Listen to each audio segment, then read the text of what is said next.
పూర్వం పార్వతీపురం అనే గ్రామములో పాణ్యం అనే జమీందారు గారు నివసించేవారు. అదే గ్రామములో నివసిస్తున్న భీమయ్య జమీందారు గారి దగ్గర మేకల కాపరిగా ఎంతో నమ్మకంగా పనిచేస్తున్నాడు. భీమయ్య ప్రతిరోజు ఉదయం మేకలను పచ్చిక బయళ్లకు తీసుకెళ్లి చీకటి పడే సమయానికి జమీందారు గారి ఇంటికి చేర్చి మేకల సంఖ్యను జమీందారు గారికి చెప్పి ఇంటికి వెళ్ళేవాడు. భీమయ్య ఒకరోజు మేకలను ఎప్పటిలాగానే పచ్చిక బయళ్లకు ఉదయం 6 గంటలకు తీసుకుని వెళ్లి సాయంత్రం 6 గంటలకు తీసుకొచ్చి మేకలను పాకలోకి వదులుతూ లెక్క పెట్టగా మేకల గుంపులో ఒక మేక తక్కువయింది. భీమయ్య కంగారుగా జమీందారు గారికి భయపడుతూ అన్నీ సవ్యంగానే ఉన్నాయని అబద్ధం చెప్పి ఇంటికి వెళ్ళిపోయాడు. కాని భీమయ్య మనసులో మేకల గుంపులో తక్కువైన మేక గురించి ఇలా ఆలోచిస్తాడు. మేకల గుంపులో ఆ ఒక్క మేక ఎలా తప్పిపోయింది? ఒకసారి మేకలు పచ్చిక బయలకు వెళ్లిన వైపు వెళ్లి చూస్తే తప్పిపోయిన మేక జాడ దొరుకుతుందేమో అని ఆలోచించుకుని మేకలు పచ్చిక బయలకు వెళ్లిన వైపుకు వెళ్తాడు భీమయ్య. భీమయ్య కొంత దూరం వెళ్ళాక ఒక చోట పొదల మాటు నుంచి మాటలు ఇలా వినిపిస్తాయి. మరో అరగంటలో చీకటి పడుతుంది. ఈ బుజ్జి మేకను తీసుకుని దర్జాగా మన ఊరు చేరుకోవచ్చు. రేపు సంతలో దీన్ని అమ్మి ఆ వచ్చిన సొమ్మును సమానంగా పంచుకుందాం అని ఒకడు మరొకడితో అంటాడు. అలాగే అని అంటాడు మరొకడు. పొదల చాటున మాట్లాడుకుంటున్న ఆ ఇద్దరి మాటలు విన్నాక భీమయ్య మనసు కాస్త కుదుట పడింది. మేకను దొంగిలించిన దొంగల మాట విన్న భీమయ్య తన మనసులో ఇలా అనుకుంటాడు. మేకల గుంపులోని మేకను దొంగిలించిన వాళ్ళు ఇక్కడే ఉన్నారన్నమాట. ఏదైనా మంచి ఉపాయము ఆలోచించి మేకను మేకల గుంపులో చేర్చాలి అని అనుకుంటాడు భీమయ్య. భీమయ్య ఒక ఉపాయము ఆలోచించుకుని తన ఉపాయం ప్రకారం ఇలా చేస్తాడు. మట్టిలో పారేసుకున్న వస్తువును వెతుకుతున్నట్టుగా నటిస్తూ విచారంగా బాధపడసాగాడు భీమయ్య. ఆ ఇద్దరు దొంగలు భీమయ్య దగ్గరకు వచ్చి ఏమైంది, ఎందుకు బాధపడుతున్నావు అని అడుగుతారు. దొంగలకు భీమయ్య తన ఉపాయం ప్రకారం ఇలా చెబుతాడు. అయ్యలారా, నేను బంగారు అంగడిలో పని చేస్తున్నాను. మా యజమాని మా అంగడిలో తయారు చేసిన ఒక ఉంగరాన్ని ఈ ఊరి జమీందారు గారికి ఇచ్చి రమ్మంటే దాన్ని కాగితంలో నుంచి ఇప్పుడే తీసి నా వేళ్లకి పెట్టుకున్నాను. అది వదులుగా ఉండటం వల్ల జారి పడిపోయింది. దానికోసం వెతుకుతున్నాను అని చెప్పి మళ్ళీ బాధపడసాగాడు భీమయ్య. భీమయ్య మాటలకు దొంగలిద్దరూ సంతోషంతో కాస్త పక్కకు వెళ్ళి ఇలా అనుకుంటారు. ఈరోజు మన పంట పండింది. ఆ ఉంగరాన్ని వెతికి సొంతం చేసుకుందాం. ఆ వ్యక్తికి దొరకలేదని చెబుతాం అని అనుకుంటారు. వారిరువురు మరలా భీమయ్య దగ్గరకు వచ్చి ఇలా అంటారు.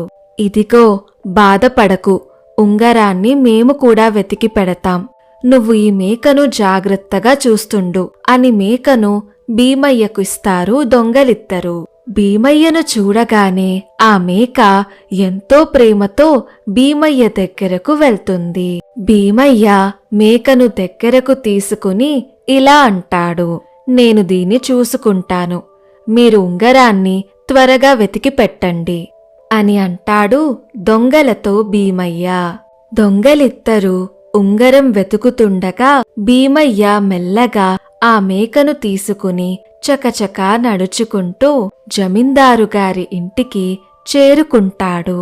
జమీందారు గారు ఆరు బయట ఉంటారు. జమీందారు గారు భీమయ్యను చూడగానే ఇలా అడుగుతారు.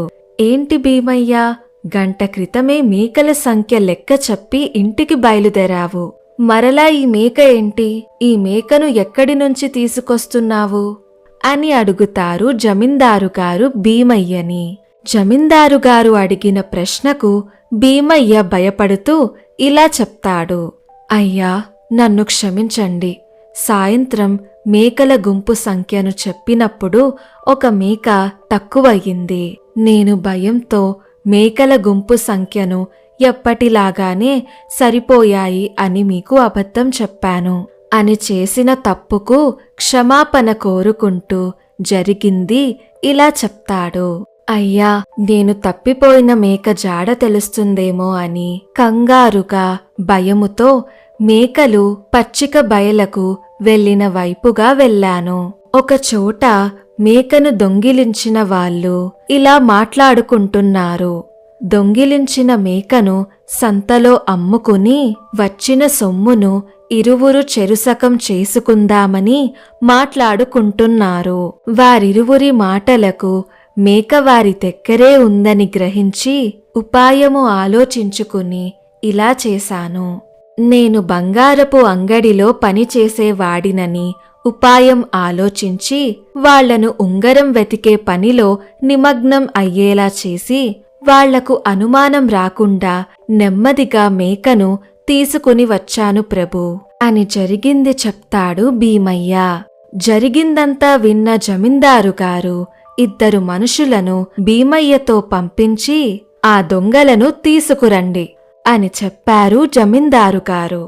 వారు వెంటనే భీమయ్యను తీసుకుని దొంగలు ఉన్న ప్రాంతానికి చేరుకున్నారు. భీమయ్యను చూసి దొంగలిద్దరూ భీమయ్యతో ఇలా అంటారు. ఉంగరం ఎక్కడ పడేశావో ఏమో, దొరకనే లేదు అని అంటారు భీమయ్యతో. దొంగలిద్దరూ భీమయ్యతో చెప్తుండగా భీమయ్యతో వచ్చిన వారు ఆ దొంగలిద్దర్నీ పట్టుకుని జమీందారు గారి వద్దకు తీసుకెళ్లారు. జమీందారు గారు వారిద్దర్నీ ఇలా అడుగుతారు. ఏ ఊరి దొంగలు మీరు? మేకను దొంగిలించి తీసుకువెళ్లటానికి ప్రయత్నిస్తారా అని గద్దించినట్టుగా అడుగుతారు జమీందారు గారు. జమీందారు గారు అడిగిన ప్రశ్నకు దొంగలిద్దరూ భయపడుతూ ఇలా చెప్తారు. అయ్యా, మేము 10 గ్రామాల అవతల ఉంటాం. అవకాశం చూసి ఒక మేకను ఎత్తుకెళ్ళాం అని చెప్తూ దొంగలిద్దరూ జమీందారు గారిని క్షమాపణ కోరుకుంటారు. జమీందారు గారు దొంగలిద్దర్నీ క్షమిస్తూ ఇలా చెప్తారు.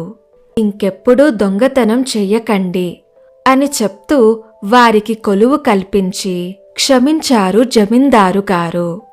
ఇక భీమయ్య జమీందారు గారితో ఇలా చెప్తాడు. అయ్యా, నన్ను మన్నించండి. భోజనం చేశాక నేను మరియు ఇతర పశువుల కాపరులు కాసేపు సరదాగా మాటలు చెప్పుకున్నాము. మేకల సంఖ్యను అబద్ధము చెప్పాను, పొరపాటయ్యింది అని క్షమాపణ కోరుకుంటాడు భీమయ్య. భీమయ్య మాటలు విన్న జమీందారు గారు ఇలా అంటారు. భీమయ్య, నువ్వు చేసిన తప్పులను నువ్వు ఒప్పుకున్నావు. అయినా తెలివిగా ఉంగరం పోయిందని నమ్మించి దొంగలను బురడి కొట్టించావు. వాళ్ళిక దొంగతనం చెయ్యరు. నీ తెలివితేటలను అభినందిస్తున్నాను అని 100 రూపాయలు భీమయ్యకు బహుమతిగా ఇచ్చారు. భీమయ్య సంతోషంతో 100 రూపాయలు తీసుకుని ఇలా చెప్తాడు.